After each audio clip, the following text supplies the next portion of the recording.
थोड़े दिन पहले इमरान खान ने पार्लीमेंट का खिताब किया तो उत्थे उसामा नूं शहीद करार दिता ते उहदे ते बहुत ज़्यादा लैदे हुई दुनिया 'च बहुत रौला पिया। ज़ाहिर साडे दुश्मन मुल्कां ते उस चीज़ नूं एक्सप्लॉइट करना ही सी ते मुल्क 'च भी खैर उस चीज़ नूं लैके ओपोजिशन ने भी बहुत शोर मचाया। बहुत सारे लोगों जिहड़ा ये भी कहा कि जी इमरान खान बहुत बेवकूफ़ आदमी है और इन्हें जिहड़ा बयान दिता है ਇਹਦੇ ਨਾਲ ਮੁਲਕ ਨੂੰ ਬਹੁਤ ਨੁਕਸਾਨ ਪਹੁੰਚਿਆ ਹੈ।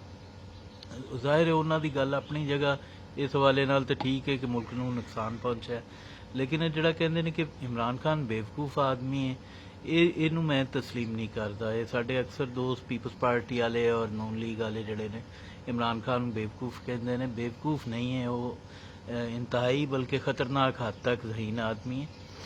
इन्ना ज़हीन है और कि वो मुल्क का भी नुकसान कर सकता है अपनी जहानत दे विच। इनू समझण वास्ते तुसी उसकी इस स्टेटमेंट नू समझण वास्ते ये गौर कर लो ज़रा कि उन्हें किस तरह प्ले किया है। असल च असी कहने नवाज शरीफ नू कि नवाज शरीफ जिहड़ा सी वो ज़्यादा जानशीन सी, लेकिन असल नज़रियाती जानशीन ज़्यादा इमरान खान है।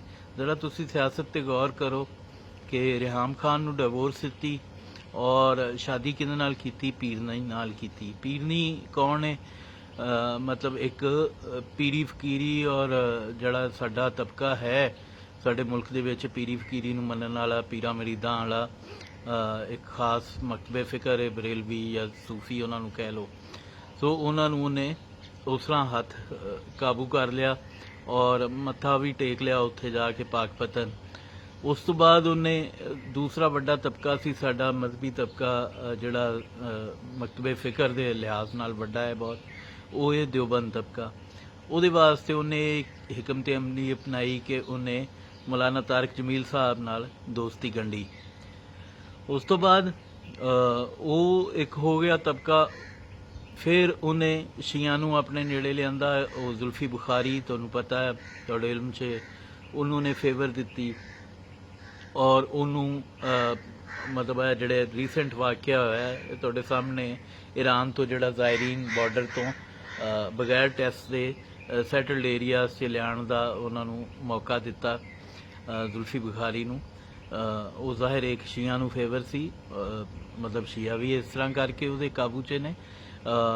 मौलाना तारिक जमील साहब नू तबलीगी इज्तमा की इजाज़त दी।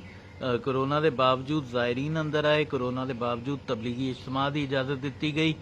ठीक है, ये भी एक पोलिटिकल मूव सी, मतलब कोरोना नू भी पोलिटिकली यूज़ किया इस बंदे ने। और इस तो इलावा जिहड़ा मजहब है उन्होंने तो खैर साडे रवायत है पाकिस्तान की बदकिस्मत मुल्क की कि इत्थे मजहब नू तो हमेशा तो इस्तेमाल किया जाता रहा है। वो भुट्टो साहब ने भी किसी हद तक इस्तेमाल किया, ज़िया ने तो 20-50 दी और हुण ये अखीर कर रहा है। ये अखीर है, ये पाकिस्तान की अखीर है जो ये कर रहा है कि मजहबी इस्तेमाल दी। अच्छा, वो तुसी देखो कि 3 तबके हो गए, एक मौलाना तारिक जमील हो गए, एक शिया कम्यूनिटी हो गई, एक पीरनी दे राही और पाकपतन दे राही जोड़ा बरेलवी और सूफी सुन्नी तबका है वो हो गया।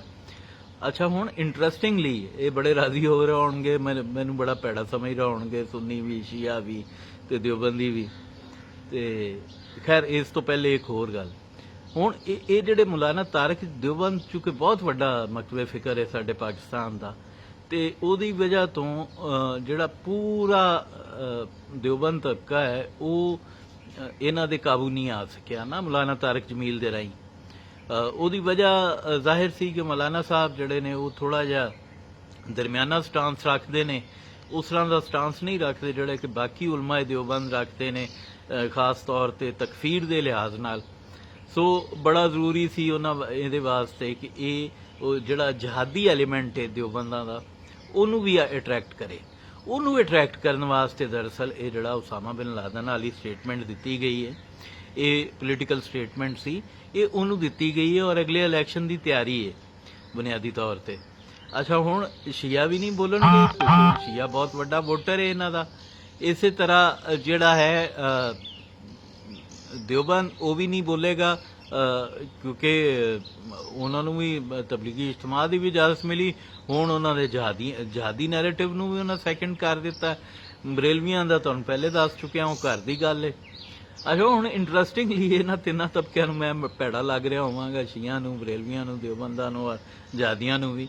ਤੇ ਮਜ਼ੇਦਾਰੀ ਦੀ ਗੱਲ ਮੈਂ ਇੱਕ ਹੋਰ ਦੱਸਾਂ ਕਿ ਇਸ ਬੰਦੇ ਨੇ ਅਹਿਮਦੀਆਂ ਨੂੰ ਵੀ ਖੁਸ਼ ਕੀਤਾ ਹੋਇਆ ਹੈ, ਔਰ ਇਹ ਇਹਨਾਂ ਤਿੰਨਾਂ ਤਬਕਿਆਂ ਨੂੰ ਨਾਲ ਅਹਿਮਦੀਆਂ ਦਾ ਆਪਸ 'ਚ ਇੱਟ ਕੁੱਤੇ ਦਾ ਵੈਰ ਹੈ। ਮਤਲਬ ਇਹ ਅਹਿਮਦੀਆਂ ਨੂੰ ਕਿਸੇ ਕਿਸਮ ਦੀ ਵੀ ਗੁੰਜਾਇਸ਼ ਨਹੀਂ ਦਿੰਦੇ।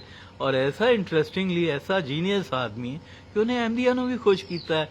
ਉਹ ਅਮਰੀਕਾ 'ਚ ਜਿਹੜਾ ਬਹੁਤ ਵੱਡਾ ਇਜਤਮਾ ਹੋਇਆ, ਇਕੱਠ ਹੋਇਆ, ਉਹ ਹੁਣ ਓਪਨ ਸੀਕ੍ਰੇਟ ਹੈ ਕਿ ਉਹਨੂੰ ਅਹਿਮਦੀਆ ਕਮਿਊਨਿਟੀ ਦੀ ਫੁੱਲ ਸਪੋਰਟ ਹਾਸਲ ਸੀ, ਫਾਈਨੈਂਸ਼ੀਅਲ ਵੀ ਔਰ ਜਿਸਮਾਨੀ ਤੌਰ ਤੇ ਵੀ।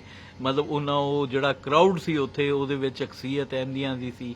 ਉਹ ਅਰੇਂਜ ਕਰਨ 'ਚ, ਉਸ ਇਵੈਂਟ ਨੂੰ ਕਾਮਯਾਬ ਬਣਾਉਣ 'ਚ, ਜਿੰਨੀਆਂ ਇਹ ਮਿਸਾਲਾਂ ਦਿੰਦੇ ਯੂਥੀਏ ਥੱਕਦੇ ਨਹੀਂ ਕਿ ਜੀ ਉੱਥੇ ਇੰਨਾ ਵੱਡਾ ਇਕੱਠ ਜਿਹੜਾ ਹੈ ਅਮਰੀਕਾ 'ਚ ਅੱਜ ਤੱਕ ਕਿਸੇ ਪਾਕਿਸਤਾਨੀ ਲੀਡਰ ਨਹੀਂ ਕੀਤਾ, ਉਹ ਬੁਨਿਆਦੀ ਤੌਰ ਤੇ ਅਹਿਮਦੀਆ ਕਮਿਊਨਿਟੀ ਵੱਲੋਂ ਸੀ। ਅੱਛਾ, ਉਹ ਤੁਹਾਨੂੰ ਪਤਾ ਤੁਹਾਡੇ ਇਲਮ 'ਚ ਕਿ ਉਹ 2-3 ਕੋਸ਼ਿਸ਼ਾਂ ਹੋ ਵੀ ਚੁੱਕੀਆਂ ਨੇ ਇੱਥੇ ਅਸੈਂਬਲੀ 'ਚ ਵੀ ਕਿ ਕਿਸੇ ਤਰੀਕੇ ਅਹਿਮਦੀਆਂ ਦਾ ਸਟੇਟਸ ਜਿਹੜਾ ਉਹ ਬਿਹਤਰ ਕੀਤਾ ਜਾ ਸਕੇ। ਉਹ ਕੋਸ਼ਿਸ਼ ਨੂਨ ਲੀਗ ਦੇ ਦੌਰ 'ਚ ਵੀ ਹੋਈ ਇੱਕ ਵਾਰੀ, ਔਰ ਦੁਬਾਰਾ ਇੱਥੇ ਵੀ ਹੋਈ। ਤੁਸੀਂ ਦੇਖਿਆ ਉਹ ਖਬਰ ਦਬਾ ਦਿੱਤੀ ਗਈ। ਇੱਥੇ ਉਹ ਮੌਲਵੀਆਂ ਰੌਲਾ ਪਾ ਦਿੱਤਾ ਤੇ ਉਹ ਖੈਰ ਖਬਰ ਆਈ ਗਈ ਹੋਗੀ। ਲੇਕਿਨ ਹੁਣ ਚੁੱਕੇ ਅਹਿਮਦੀਆਂ ਨੂੰ ਅੰਦਰੋਂ ਪਤਾ ਹੈ ਕਿ ਇਮਰਾਨ ਖਾਨ ਤਾਂ ਸਾਡਾ ਖੈਰ ਖੁਆਹ ਹੈ, ਲਿਹਾਜ਼ਾ ਅਹਿਮਦੀ ਵੀ ਉਹਦੇ ਖਿਲਾਫ ਬੋਲਣ ਤੇ ਤਿਆਰ ਨਹੀਂ ਨੇ। ਔਰ ਇਸ ਤੋਂ ਵੀ ਜ਼ਿਆਦਾ ਇੰਟਰਸਟਿੰਗ ਚੀਜ਼ ਇਹ ਵੇ ਕਿ ਇਹ ਕੰਮ ਕਰਕੇ ਉਹਨੇ ਪਾਕਿਸਤਾਨੀ ਲਿਬਰਲ ਦਾ ਵੀ ਮੂੰਹ ਬੰਦ ਕਰ ਦਿੱਤਾ ਹੈ। ਹੁਣ ਪਾਕਿਸਤਾਨੀ ਲਿਬਰਲ ਵੀ ਜਿਹੜਾ ਹੈ ਉਹ ਵੀ ਇਹਦੇ ਖਿਲਾਫ ਇਸ ਗੱਲੋਂ ਨਹੀਂ ਬੋਲ ਸਕਦਾ ਕਿ ਯਾਰ ਉਹ ਅਗਰ ਬੋਲੇਗਾ, ਉਹ ਇਹ ਗੱਲ ਕਰੇਗਾ ਕਿ ਜੀ ਇਹ ਅਹਿਮਦੀਆਂ ਨੂੰ ਸਪੋਰਟ ਕਰ ਰਿਹਾ ਤੇ ਇਹ ਤਾਂ ਮੌਲਵੀਆਂ ਵਾਲੀ ਗੱਲ ਹੋ ਜਾਏਗੀ। ਲਿਹਾਜ਼ਾ ਉਹਨੂੰ ਵੀ ਬੋਲਣ ਜੋਗਾ ਨਹੀਂ ਛੱਡਿਆ ਹੋਇਆ। ਸੋ ਹਰ ਪਾਸੋਂ ਇਹਨਾਂ ਕਵਰ ਕੀਤਾ ਹੋਇਆ ਹੈ। ਇੱਕ ਪਾਸੇ ਫੈਜ਼ਲ ਹਸਨ ਚੌਹਾਨ ਬਿਠਾਇਆ, ਇੱਕ ਪਾਸੇ ਸ਼ੀਰੀ ਮਜ਼ਾਰੀ ਬਿਠਾਈ।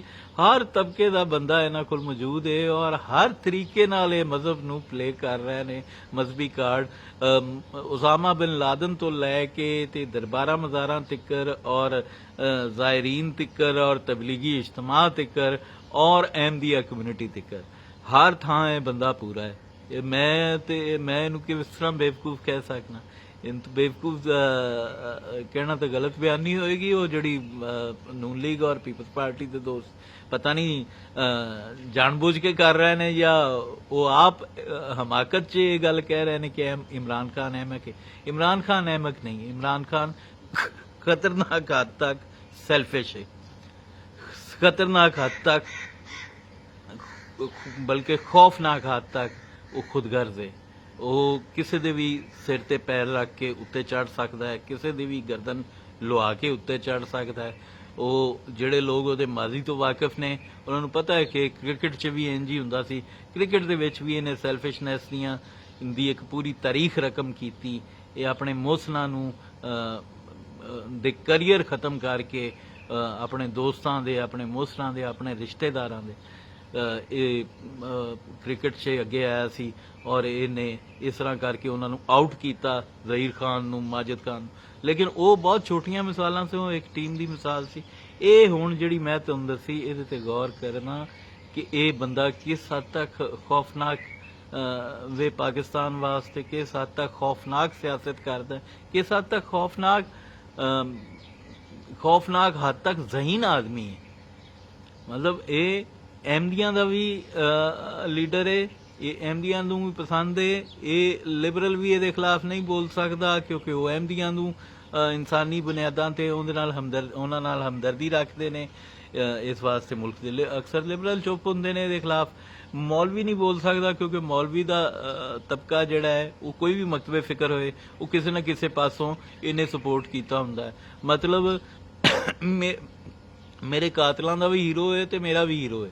ਇਹ ਇੰਜ ਦੀ ਕੋਈ ਇਕੁਏਸ਼ਨ ਬਣਦੀ ਹੈ ਕਿ ਉਹ ਜਿਹੜੇ ਸ਼ੀਆ ਹਜ਼ਰਾਤ ਨੇ ਉਹਨਾਂ ਦਾ ਵੀ ਹੀਰੋ ਹੈ, ਔਰ ਉਹ ਜਿਹੜੇ ਜਹਾਦੀ ਉਹਨਾਂ ਨੂੰ ਮਾਰਨ ਵਾਲੇ ਨੇ ਉਹਨਾਂ ਦੇ ਹੱਕ 'ਚ ਵੀ ਇਹ ਗੱਲ ਕਰ ਰਿਹਾ ਹੈ, ਉਹਨਾਂ ਨੂੰ ਵੀ ਖੁਸ਼ ਕਰ ਰਿਹਾ ਹੈ ਕਿ ਉਸਾਮਾ ਬਿਨ ਲਾਦਨ ਸ਼ਹੀਦ ਹੈ। ਸੋ ਬਾਅਦ 'ਚ ਕਿਸੇ ਨੇ ਕਿਹਾ ਕਿ ਜੀ ਨਹੀਂ, ਉਹ ਸਲਿਪ ਆਫ ਟੰਗ ਸੀ, ਇਹਨਾਂ ਦੇ ਜਿਹੜੇ ਚਮਚੇ ਨੇ ਬੇਹਸੀਅਤ ਕਿਸਮ ਦੇ ਲੋਕ ਇਹਨਾਂ ਰੱਖੇ ਨੇ ਪੰਜਾਬ 'ਚ। ਤੇ ਉਹ ਸਲਿਪ ਆਫ ਟੰਗ ਤੇ ਉਹ ਹੁੰਦੀ ਜਿਹੜੀ ਅਬਰਪਟਲੀ ਮੂੰਹ 'ਚੋਂ ਪਹਿਲਾ ਲਫ਼ਜ਼ ਨਿਕਲਦਾ ਹੈ। ਮਤਲਬ ਪਹਿਲਾ ਲਫ਼ਜ਼ ਤੇ ਇਹ ਸੀ ਕਿ ਅਮਰੀਕਨਾ ਆ ਕੇ ਮਾਰ ਦਿੱਤਾ, ਤੇ ਹਮੇਸ਼ਾ ਜਿਹੜਾ ਦੂਸਰਾ ਲਫ਼ਜ਼ ਹੁੰਦਾ ਉਹ ਸੋਚਿਆ ਸਮਝਿਆ ਹੁੰਦਾ ਹੈ, ਔਰ ਸੋਚਿਆ ਸਮਝਿਆ ਲਫ਼ਜ਼ ਇਹ ਸੀ ਕਿ ਉਸਾਮਾ ਬਿਨ ਲਾਦਨ ਨੂੰ ਸ਼ਹੀਦ ਕਰ ਦਿੱਤਾ ਅਮਰੀਕਨਾ। ਸੋ ਉਹ ਸ਼ਹੀਦ ਬੁਨਿਆਦੀ ਤੌਰ ਤੇ ਉਹ ਕੋਈ ਦਿਓਬੰਦਾਂ ਜਾਂ ਜਿਹਾਦੀਆਂ ਨਾਲ ਦਿਲੋਂ ਉਹਨਾਂ ਦਾ ਸਾਥ ਦੇ ਕੇ ਉਹਨੇ ਮੂੰਹੋਂ ਨਹੀਂ ਨਿਕਲਿਆ, ਬਲਕਿ ਉਹ ਸੋਚੀ ਸਮਝੀ ਸਕੀਮ ਦੇ ਤਹਿਤ ਨਿਕਲਿਆ, ਸਿਆਸੀ ਮੁਫਾਦ ਦੇ ਤਹਿਤ ਉਹਨੇ ਉਸਾਮਾ ਬਿਨ ਲਾਦਨ ਨੂੰ ਸ਼ਹੀਦ ਕਰਾਰ ਦਿੱਤਾ।